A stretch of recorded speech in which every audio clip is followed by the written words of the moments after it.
I'm Paul Cook. I was born and raised here in Montauk. In fact, in the old Montauk fishing village, which is just half a mile or less from where we're standing here. I was actually born in Southampton, but I was raised in this fishing village where there were only about a couple of hundred people living there. And in essence, that was Montauk, except for the area of Shepherd's Neck around the Montauk Public School in that direction, where some professionals lived, like a plumber, school teachers, and some bank people from East Hampton and so forth. But in the summer, you had some wealthy people come out living at the Montauk Manor, which you will see after a while up on the hill from here, and various homes built by Carl Fisher in the 1920s, 1925, 26. As we go on our little tour of Montauk, I'll show you some of those houses, the Tudor-style houses. That's the only style he had built, and you can tell what was here 60, 80 years ago, and only in the past few decades you have had built all the other houses that are around here. So I think, first of all, we'll go down to the shore of the Montauk Fishing Village, where I once lived and where there were about 100 little wooden houses along the water and fishing boats in the bay, and four different piers, Durier's Pier and Jake Wells, the Railroad Pier, and the Union News Dock. The Durier's Dock was for fishermen to bring in their fish, and also Jake Wells. And you had fish drummers. Those are people who are buying the fish from the fishermen for the wholesale in New York, Fulton Market. And the railroad dock was, as the name implies, a train, a freight train would back up on the railroad dock, and they would hoist fish boxes from the boats onto the freight cars, and they'd go into New York City. That was one way the fish got to Fulton Fish Market, but they also had these big trucks, Swayze trucks, trailer trucks, and they loaded ice-filled boxes with the fish, and they would go dripping all the way up the island to the fish market. This is probably one of the most valuable sketches, because even the Historical Society used this in their book Montauk.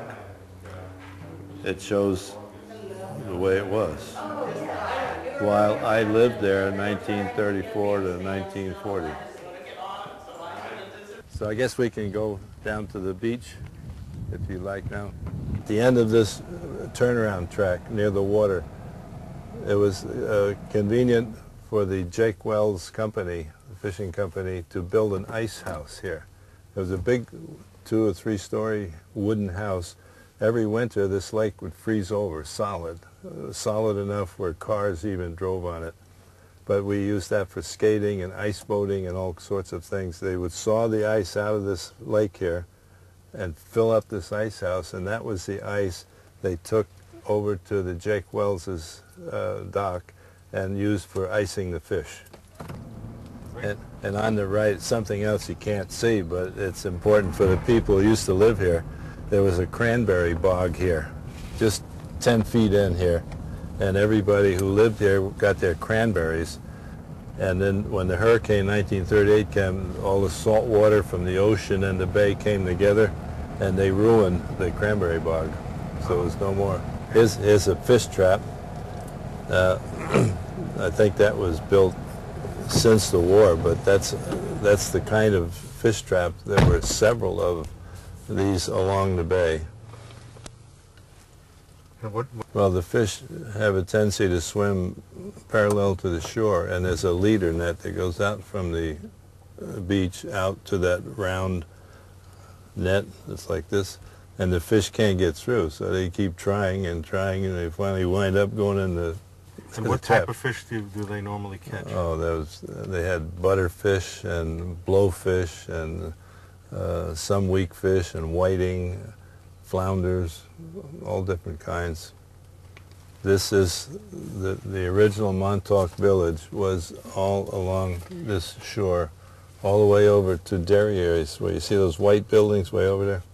Right. Derrieres, they still exist. I mean, as far as, you know, they sell fish and lobsters and stuff like that. And they have a pier, but no longer used for the fishing boats. You would see here maybe 40 fishing boats at anchor and moorings out here in the bay. And fishermen would be rowing back from the boat or rowing out to the boat. And they would come in with their fish and deposit their fish at the Jake Wells' dock or Derrieres' dock. Or after processing in boxes with ice, they would lift them up on the railroad dock. You see that sloping area where there's just sand, the yellowish-looking area. To the right of that, there's a more level area, and during the war, there were hangars built for these seaplanes, small seaplanes. I think they were Kingfisher and Seagull type aircraft.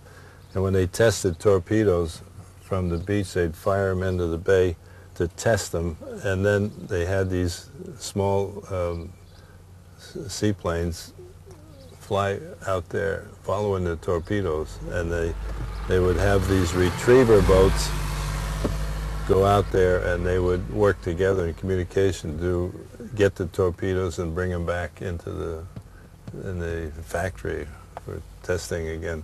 And many of those torpedoes went out, and they used to have a report. They had a little newspaper at the torpedo testing range they called the TTR, Torpedo Testing Range, and they had a little newspaper called the TTR, and they had reports about what ships were sunk with these torpedoes, not so much detail that the enemy would get information from, but to show that the work being done was valuable. And they had several hundred sailors here, and they lived in the Montauk Manor. That was their home, the enlisted men. This you can see from here very clearly. And the officers lived in the BOQ, that tall building when you come in downtown area. That's where the bachelor officers' quarters was. And the commanding officer of the torpedo testing range, Commander Hodgkiss, I was a friend of his son. We went around together. He lived in one of those Carl Fisher houses near the entrance of the golf club at the time. This house belonged to Tom Joyce, and he was a neighbor of ours. And during the hurricane of 1938, this house floated with him all the way down along the beach to this little pond. You can't see it right now, but you'll see it on the right-hand side. It's called Tuttle's Pond most of the time, but sometimes people call it Derrieres Pond because Derriere now owns this area down there. But most of these fishermen, a lot of them were from Nova Scotia, and Tom Joyce was one of those. There were a lot of McDonald's, Burke, Larson, Nelson. There was a Portuguese family, De Santos. Tom Joyce's house is the only little house, and all of the houses were not very much bigger than this one, that you might say survived all of the activity of the hurricane and the Navy. It's the only house left that was on the beach in the fishing village, and is still on the beach of the Montauk's Fort Pond Bay. From my experience at the time of the hurricane in September the 21st, in the middle afternoon, 2:30, 1938, I was in the 5th grade at Montauk Public School, which is about better part of a mile from here to the west, and there was a horrendous amount of wind and rain, and it was a wind that sounded like thunder. It was really terrible sound. And looking out the window, we could see things flying in the air, and I remember clearly there were several pieces of this steel corrugated roofing type stuff flying in the air like it was a piece of paper or some leaves or something, and that was a little bit scary. And then when it subsided, the wind subsided, the principal let us look out the window, and we could see down here all the houses and all the water. It was a scene hard to believe because we never saw anything like that before. And then realize the extent of the damage or who or anything like that. And that night, we couldn't, naturally we couldn't go to our houses because, you know, you just couldn't go down there. It was, and so we stayed in houses, all the kids in the school, at neighbors who lived near the school. And I stayed in the house of the sons of the family, Bert and Bob Toomer. And the next day, we were allowed to get where my parents were, and they had stayed in the Montauk Manor up on the hill.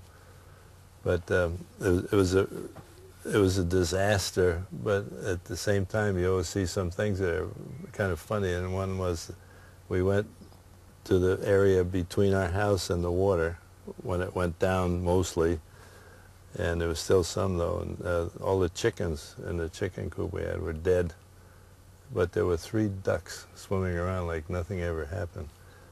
They were in their environment.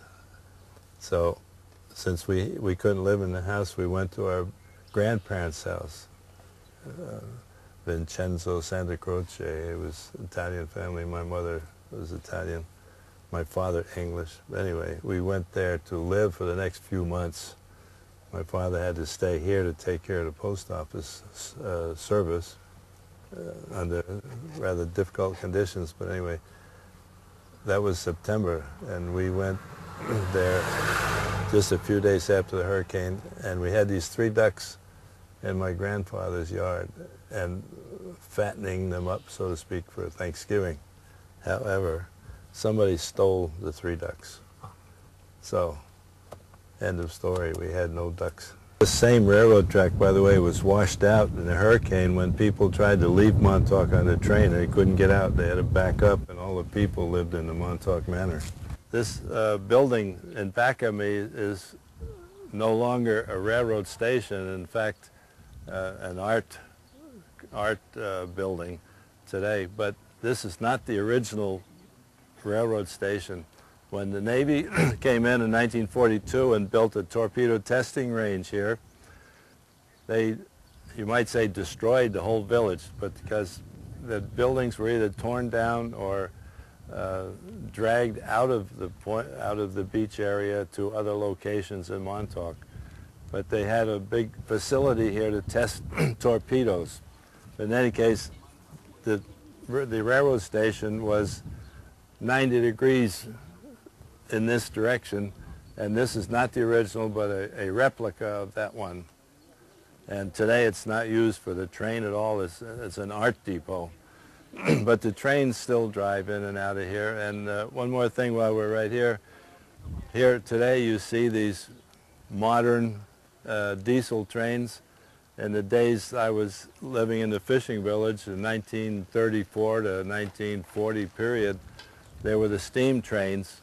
The so-called Cannonball Express would come out once a day, about 7 o'clock in the evening, most days, with the mail and some passengers. But in those days also, the steam train would put a lot of cinders in your eyes, even though the windows were closed in the train. It was a big welcome to get these new trains from New York City to here. That pier is not an original pier for the fishing village. It was built by the Navy or Fish Shangri-La, I don't know, but in any case, the Jake Wells's pier was located just there. And further to the west, further away, was the railroad dock, and then further yet was the Union News Dock, where the steamboat from New London came in nearly every day in the summer. We're at Dirier's Dock, so-called Dirier's Dock. This used to be belong to Tuttle, and Tuttle established this place in 1882. That's when he sold ice and that sort of stuff, and of course collected fish from the boats. But they were here for quite a few years, and I think it was about in the mid-1920s that approximately that Dirier's took over. That's the train from New York City coming out. You have a lot more of these trains during the summer, obviously, only a few trains throughout the year, but it's a big improvement. These are air-conditioned trains, they're diesels. It's cleaner, quieter, and more comfortable. But some people, in my experience with a German wife and a friend out here, they say they're freezing. Germans do not like air conditioning, and they do not like ice in their water or anything. Absolutely. Sunset right here. Oh, yeah. It was too early, of course. Around 8 o'clock in the evening, 8 o'clock in the evening, you sit there and have lobster in casual elegance. You don't have to wear anything special, and you bring your own wine. They don't sell any alcohol over there. Okay, this is the place where we're at the moment, which is the most people refer to as Gosman's Dock, where we're actually standing here. But it's actually the entrance to the Montauk Harbor. And we're looking at the breakwater where boats come and go, whether they're fishing boats, whether they're small ones or trawlers for the ocean or private yachts. They come in and out of Montauk right here to the various other waters, to Long Island Sound or Block Island Sound, and the ocean when you go far enough to the east around the Montauk Point Lighthouse. And off to the, well, I might mention, by the way, in 1925 or approximately that period, Carl Fisher of the North came up here to develop Montauk. And one of the things that happened, this lake used to be a pure lake, closed in. There was no opening to the further waters to the ocean before. And they had some huge explosive things here that broke the landmass that kept the water into the lake. And that's been about 80-some years ago. And ever since then, from that time, this water was used only for the Montauk Yacht Club, private yachts, which is on Star Island. It's actually an island in the middle of this lake here, but it looks like not, because there's a permanent roadway that goes out from Westlake Drive to the island. But as you see it now, you see marinas and boats everywhere you look, all around the entire coast. But in the times of the 1930s and 40s, part of the 1940s, there was nothing here. There was hardly anything here except those yachts. The main thing was the 16-inch guns they had in place there during the war, and they had about 600 Army guys here. And then the Air Force took over with this air search radar, and there was a GCI site. All the aircraft across the Atlantic had to check in here. This new state park, actually, which was Camp Hero, it's called the Camp Hero State Park. But this is where, during the war, they had built in 1942-43 period, they built gun emplacements for 2 16-inch naval guns. And they were test fired, never fired in anger, but they were test fired. And I remember even living in the downtown of Montauk, when they fired these guns, every dish in the pantry was shaking. You could feel that vibration everywhere. But they also had some bunkers as you go along the cliffs here on the south shore of Montauk. They had bunkers also in the hills, and very solid concrete bunkers where they had people in there to deter submarines, it was said. But I'm not so sure how they planned to deter a submarine from that bunker. But the idea of the gun emplacements were to fire on any submarines or ships that might ever come within range. And I remember these concrete trucks coming from the railroad station hour after hour after hour past our house on Edgemere Road, coming out here with cement for these gun emplacements. And these gun emplacements were self-sufficient. They had all the sleeping areas and water and food and everything that was necessary. 72% of Montauk is designated as parkland. This is one of the parks here. Picnic areas. There may have been another entrance besides those two to the guns. As far as I knew, there were 2 guns.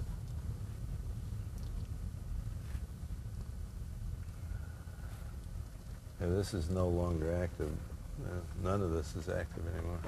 They have signs that warns you not to go off the beaten path because there may be unexploded ordnance here and there.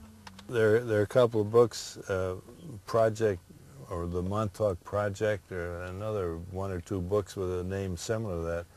And I read those things, and I thought that it was a lot of hogwash. I mean, I lived here all during those periods, and I had no indication whatsoever that there was something supernatural or really crazy in a technical area. I just don't believe it. Personally, I don't believe it. One of my sisters, there were 7 of us kids, and my oldest brother was in the Navy right away, right after Pearl Harbor, and he served in the Atlantic and Pacific in the North Africa campaign. His ship in the Pacific was hit by kamikaze, and about 1/3 of the crew was killed, and he was lucky to survive that, and a lot of other things. But my brother Joe was in the Marine Corps. Well, let's put it this way: I was 16 years old when I graduated from high school in 1946, and the war was over then. But during the war, it was one of the interesting things. During the war in 1942 and 1943, on the top of the Montauk Public School, they built a little house, and all of us of age like above 12 and grown-ups had to stand watches in there. And there was a telephone, a hard line to the airfield, the name of that airfield, but there was a line, and we were stationed Dudley 7-1, and any aircraft flying that we could see or hear, even if we didn't see them, we heard aircraft, and how high they might be or low or whatever, or any submarine sightings, we'd call Dudley 7, of course, where we are, 2 high, headed west or whatever. This was active during wartime, and this place was probably completed the end of 1942, what we just looked at, because I remember the cement trucks going by most of that year, and they were coming out here. There were about 600 Army guys here. One of the lieutenants, in fact, rented a room with his wife in our house on Edgemere Road, and for $7 a week, by the way, at that time. And that was pretty good pay, I think. I mean, a cheap place to live. And they were allowed to use our kitchen and our garden, a victory garden, and they had fresh corn and fresh strawberries and whatever we grew. We let them take from the garden. They were really happy there. But the Air Force guys, they don't structure there, I don't know. As kids, we were always together. Eddie Ecker and Pete LeBlanc, who is an artist in New York now, and Ed Virgil Conway, who was the chairman of the Metropolitan Transit Authority in New York. We were in the same group together during all our years. You can't get lost because you can only go out one. There are lots of wild grapes here. That's something about Montauk years ago, and we used to, everybody that lived here would get wild grapes, blueberries, blackberries, beach plums, cranberries, wild strawberries, everywhere in Montauk. I mean, some places where you get the best grapes, and others the best blueberries, and so no one would ever starve. We were a poor family in the village, fishing village, but we never starved. There was always the fish and all the berries and stuff that they had here. Well, you can't get out, but you see the coast here. Yeah, yeah. See the lighthouse. I came home on leave, and my brother Joe, it was after the war, right after, and he was working in a restaurant. My mother and he had the wishing well. They had several fire control towers along the cliff that don't exist anymore, but just like the one near the lighthouse. Right. They had several of those. And they really looked real. I mean, we were down the beach all the time as kids, you know, and we thought at first there's some new house, some foreign people from New York are coming out here to live, but they were fire control towers.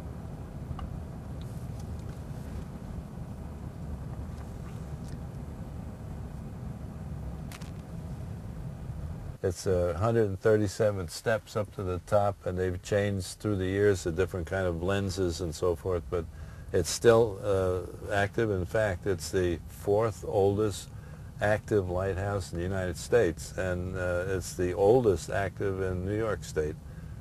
Just below here, you can't see it from here, but down there is the little pond called the Money Pond. That's where it is said that Captain Kidd buried some treasure, and everybody, of course, is wondering if he can ever find it.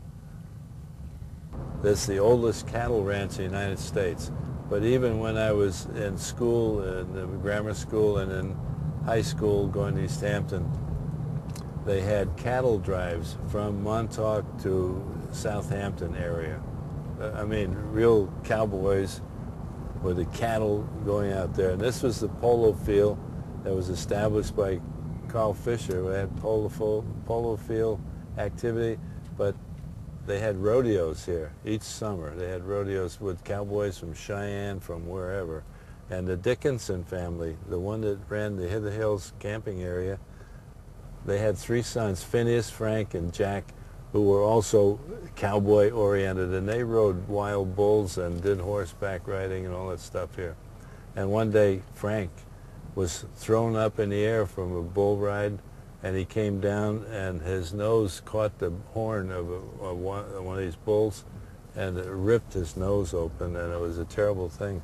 I want to thank you very much for joining me on this tour of Montauk. We could spend a lot more time going around, but we covered quite a bit of the area and the time, and I just come back here every year because I was born and raised in the town down at the Montauk Fishing Village in the 1930s, and I just wish that every kid could have been born and raised there. I love the place so much. And here we are to wind up the day with the view of the Montauk Harbor and Gosman's across the water, the famous fish restaurant, which everybody loves. And if you want to know more about Montauk, you can just check out one of my books at one of the bookstores like Barnacle Books or Jim at the gas station, and also at the lighthouse, of course, or at the internet. You can find them on the internet. From Montauk 2 tells you about the early days in Montauk Fishing Village and the rest of my life, as I had 2 careers after leaving here, and a fish book, Montauk, about some fish that talk to each other, which is interesting for young people or somebody who was 80 years old. And then my latest book, The Point of Entry Montauk, which is a international thriller which takes place mostly in Europe but on a merchant ship, and it winds up here at Gosman's Dock. So thank you for joining me again.